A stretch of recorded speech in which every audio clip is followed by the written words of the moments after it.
বৃষ্টির দিনে অনেকেরই অনেক কিছু খেতে মন চায়।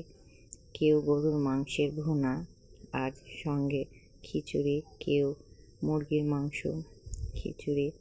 এক একজনের এক এক রকম ইচ্ছা, যার যেমন সামর্থ্য সে তেমন করে বৃষ্টির দিনে উদযাপন করে।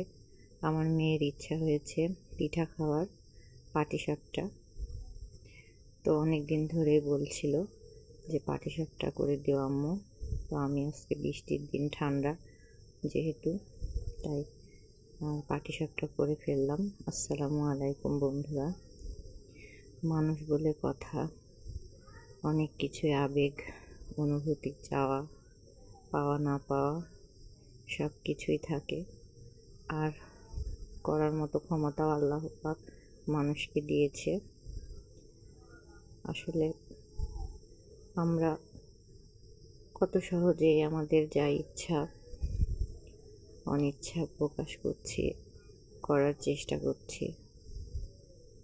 দুঃখের বিষয় লাগে যে আমরা কয়েকদিন বৃষ্টি হলে আমরা কেমন অসহ্য অনুভব করি, বাইরে বের হওয়া যায় না, চারিদিকে বৃষ্টিতে কাদা। আমাদের গ্রামে তো অনেক জায়গায় কাদা থাকে বৃষ্টিতে। আসলে এতটুকুতেই আমরা খুবই অস্থির হয়ে যাই, কিন্তু যেসব এলাকায় দুর্যোগ আঘাত হানে তারা কত কষ্টেই থাকে। তাদের না ঈদ আছে, না আবেগ, অনুভূতি, চাওয়া পাওয়া আছে।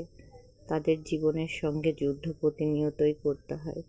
প্রাকৃতিক দুর্যোগের সঙ্গে যুদ্ধ করেই তাদের জীবন কাটাতে হয়। সেই হিসেবে আলহামদুলিল্লাহ যে আমরা অনেক ভালো আছি। আল্লাহর একটা নিয়ামত যে আমাদের এত কষ্ট ভোগ করতে হয় না।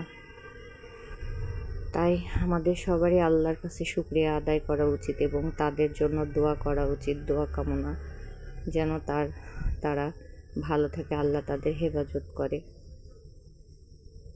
তাদের প্রতিনিয়তই অনেক দুর্যোগের সঙ্গে মোকাবেলা করতে হয় জীবনযাপন। আসলে আমাদের যেমন আনন্দ সব কিছুতেই ভাগাভাগি করে নিতে পারি, তারা হয়তো বা তাদের কষ্টগুলোকে ভাগাভাগি করে নেয়। তাই তাদের কষ্টটা একটু আমরা অনুভব করি এবং তাদের জন্য দোয়া কামনা করি। সবাই ভালো থাকবেন। আল্লাহ হাফেজ।